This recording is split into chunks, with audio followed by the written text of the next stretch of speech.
era ng'olwaliro omuntu alowooza nti olwaliro agenda kwegadanga n'omuntu gwe talina bufumbo naye kati enkolagana yo ne mukama nga naye agamba iste mazima egende bwetyo.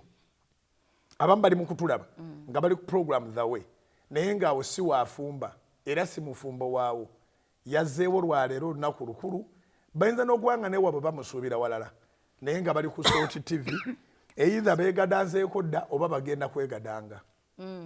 Ofiiriddwa wadde ofunye ekyomubiri ate ekyomwoyo kyofiiriddwa kinene kubanga Bayibuli ekugamba nti bw'onooba ng'oyagala kusasula bbanja eryo ery'omubiri ng'olowooza nti omubiri gwe gukubanja ogenda kufiirwa obulamu naye bw'ofiisa ebikolwa eby'omubiri olw'omwoyo ogenda kufuna obulamu.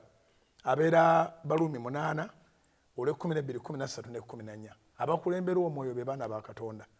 Olw'E12 lukugambirawo nti bw'olowooza nti ogenda kusasula ebbanja ery'omubiri oli muloosi wakati kubanga bwe tuwa omubiri bye gwetaaga tufiirwa ne bwe tufiisa ebyetaago by'omubiri oba ebikolwa eby'omubiri then tuyina garanti nti tuyina obulamu. Kati by'ogenda okukola olwaleero weegendereze nti bwe biba bya mubiri then ofiiriddwa mu mwoyo n'okufa n'okuzuukira kwa Mukama waffe kukusalidde bwereere.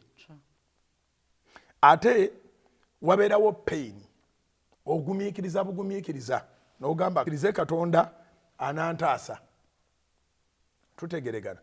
So omuntu alina okufuba okulabika nti tafiirwa magoba ga mwoyo olw'okwetaaga kw'omubiri.